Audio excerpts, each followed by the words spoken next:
তো নমস্কার সবাইকে, সকলে কেমন আছো? আশা করি অনেক ভালো আছো। আমার চ্যানেলে তোমাদের সবাইকে জানাই স্বাগত। তো তার আগেই বলে রাখি গুড মর্নিং। এখন সকাল 9টার মতো বাজে। আর সকলকে হ্যাপি নিউ ইয়ার। সকলের ভালো কাটুক নতুন বছর। সকলে অনেক আনন্দ করো, মজা করো, এনজয় করো। তো জানুয়ারি মাস পুরো মাসটাই আনন্দ করা যায়। তো এই তো দেখি কি রান্না করব আজকে। রান্না নিয়ে একটু চিন্তিত আছি।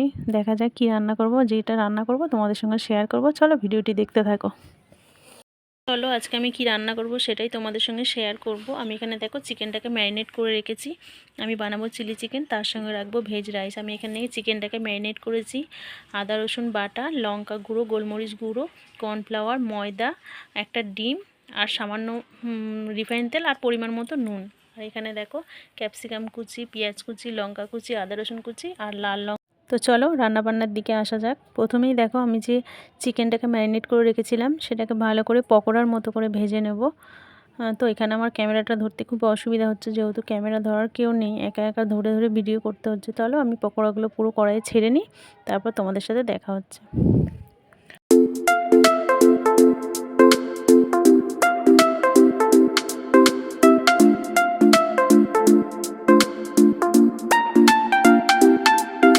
চলো পকোড়াগুলো আমার সব ভাজা হয়ে গেছে। এখন আমি একটু কড়াইয়ে তেল দিয়ে দেবো। তার মধ্যে দিয়ে দেবো একটু আদা কুচি আর রসুন কুচি। আদা কুচি আর রসুন কুচিটাকে একটু ভালো করে ভেজে নেব, যাতে কাঁচা গন্ধটা চলে যায়।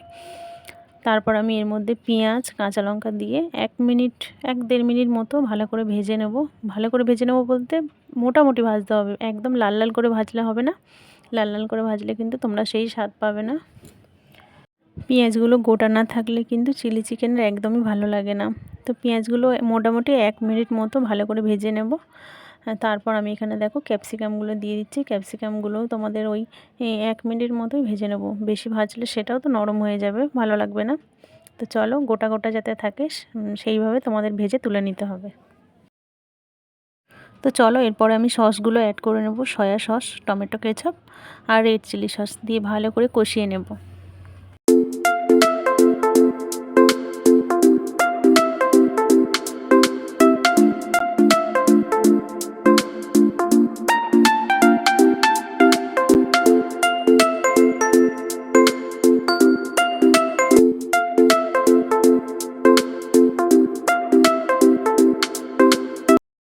তো দেখো মশলাটা আমার খুব ভালো করে কষানো হয়ে গেছে। এবার আমি যে পকোড়াগুলো ভেজে রেখেছিলাম সেগুলো দিয়ে আরও ভালো করে একটু কষিয়ে নেব। আর তোমাদেরকে এখানে একটা কথা বলে রাখি, তোমরা যদি রুটি বা পরোটার সঙ্গে খাও তাহলে কিন্তু আলাদা আর জল দেওয়ার প্রয়োজন নেই। যেহেতু আমি রাইসের সঙ্গে এটা খাবো, তাই আমি একটু অল্প জল অ্যাড করব। তো কষানোর পরে ঠিক এই রকম দেখতে হয়েছে। তো চলো জলটা অ্যাড করে নিই। 1 কাপ মতো জল আমি অ্যাড করব। আর তার সাথে কর্নফ্লাওয়ার যেটা গুলে রেখেছি সেটা দিয়ে দেব, যাতে গ্রেভিটা গাঢ় হয়।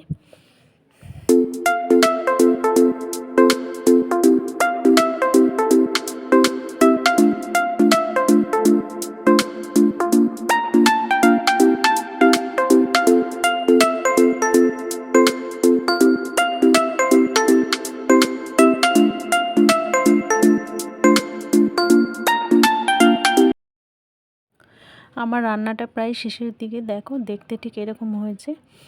তো এখানে একটু ধনেপাতা দিলে ভালো হতো, আমার ঘরে ছিল না তাই আমি দিতে পারিনি। তোমরা কিন্তু অবশ্যই একটু ধনেপাতা কুচিয়ে দিও, তাহলে খেতে অনেক অনেক ভালো লাগবে।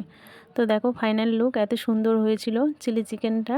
আর তার সঙ্গে দেখো রাইসটাও আমি করে নিয়েছিলাম, ওটা তোমাদের দেখাইনি, ভেজ রাইস ছিল। তো চলো ভিডিওটি আজকের মতো এখানেই শেষ করলাম। সকলে ভালো থেকো, সুস্থ থেকো, টাটা। আর হ্যাঁ, ভিডিওটি যদি ভালো লাগে অবশ্যই লাইক, কমেন্ট, শেয়ার অ্যান্ড চ্যানেলটিকে সাবস্ক্রাইব করে দেবেন সকলে। তো আবার দেখা হবে নেক্সট কোনো ব্লগে। ততক্ষণের জন্য টাটা, বাই বাই। সকলে ভালো থেকো, সুস্থ থেকো।